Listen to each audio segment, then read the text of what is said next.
Di balik keheningan malam yang rapuh, ketika sebagian besar manusia terlelap dalam mimpi, tiba-tiba bumi Ukraina berguncang oleh gemuruh yang tak lagi bisa disebut hanya peringatan. Langit yang seharusnya hitam menenangkan mendadak dipenuhi cahaya merah menyala, bukan cahaya fajar, melainkan kobaran ledakan yang mengoyak udara. Dalam satu malam panjang, lebih dari 600 drone dan hampir 50 rudal diluncurkan secara bersamaan.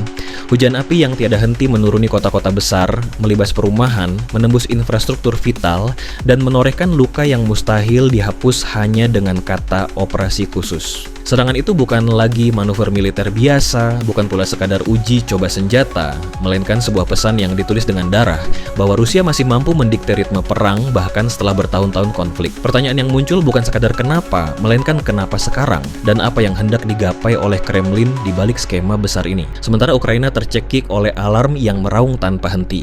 Di perbatasan lain, mesin-mesin perang NATO menggeliat.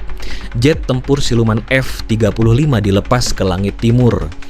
Radar pertahanan diputar penuh dan pasukan di Polandia serta Rumania dipertebal seakan tahu bahwa badai bisa meluber kapan saja. Artinya, gelombang serangan ini tak hanya berbicara kepada Kiev, tapi juga menyodorkan pesan keras kepada seluruh Eropa bahwa keamanan regional kini berada di tepi jurang. Bayangkan satu rudal saja melenceng dan jatuh di wilayah anggota NATO. Konsekuensinya bukan lagi insiden kecil, melainkan percikan yang bisa memicu kebakaran global. Rusia kembali mengulang pola yang sama, bukan hanya menghantam militer, tapi menekan denyut nadi kehidupan agar moral rakyat terkikis sedikit demi sedikit. Zelensky berdiri di depan kameranya. Wajahnya murka, kata-katanya tajam, menyebut Rusia sebagai musuh yang tak pernah menginginkan perdamaian, hanya ingin melihat Ukraina bertekuk lutut. Namun amarah di layar tidak bisa menahan drone yang jatuh, tidak bisa menghentikan rudal yang meluncur, dan rakyatnya tetap terpaksa berdesakan di dalam bunker gelap. Disitulah kekuatan serangan semacam ini, bukan hanya menimbulkan korban fisik, tapi meretakkan mental bangsa yang sudah lelah bertahun-tahun menghadapi perang yang tak kunjung berakhir. Di sisi lain, NATO bergerak dengan kalkulasi dingin.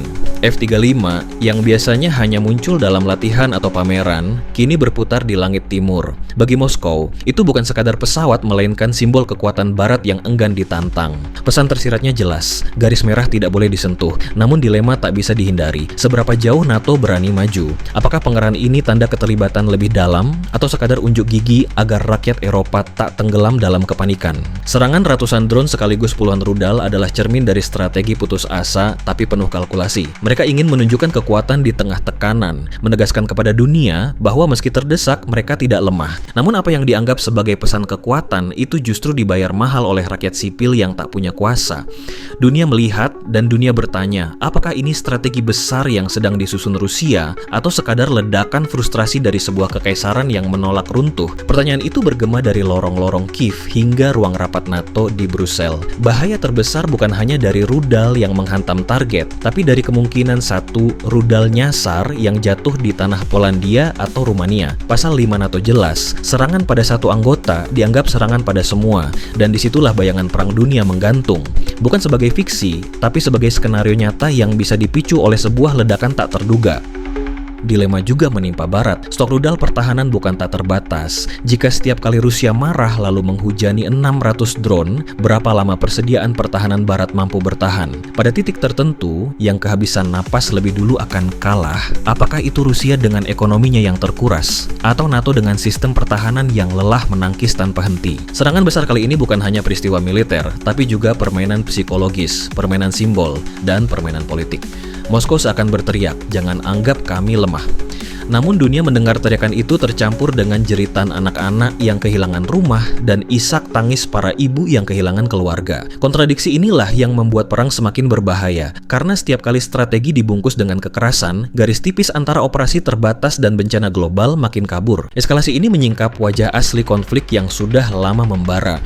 Rusia mungkin terlihat seakan menantang NATO, seakan sedang menguji kesabaran Barat, seakan ingin membuktikan bahwa bahkan melawan 32 negara sekalipun, mereka masih berdiri tegak. Dan itulah yang menakutkan. Apakah ini jebakan yang dirancang atau benar-benar kemampuan yang bisa mereka mainkan hingga akhir? Dunia kini hanya bisa menunggu. Menunggu apakah NATO melangkah lebih jauh atau berhenti. Menunggu apakah Rusia menurunkan tensi atau justru meningkatkan lagi serangannya. Menunggu apakah sebuah rudal tersesat akan jadi awal bencana global yang selama ini ditakuti. Karena di meja permainan ini, setiap pion bukan sekadar tentara, melainkan jutaan nyawa manusia yang terjebak di tengah badai.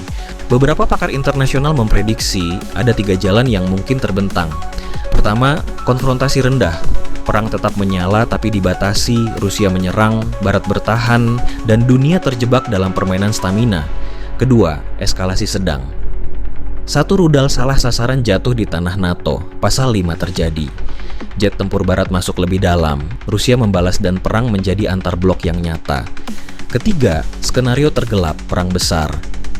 Jika Moskow merasa terpojok, senjata nuklir taktis bisa dilepaskan, bukan untuk menang tapi untuk memaksa dunia mundur. Saat itu, garis antara konflik lokal dan bencana global hilang sepenuhnya. Namun di tengah hiruk-pikuk dunia yang kian panas, ada pertanyaan yang patut kita renungkan di tanah air Indonesia.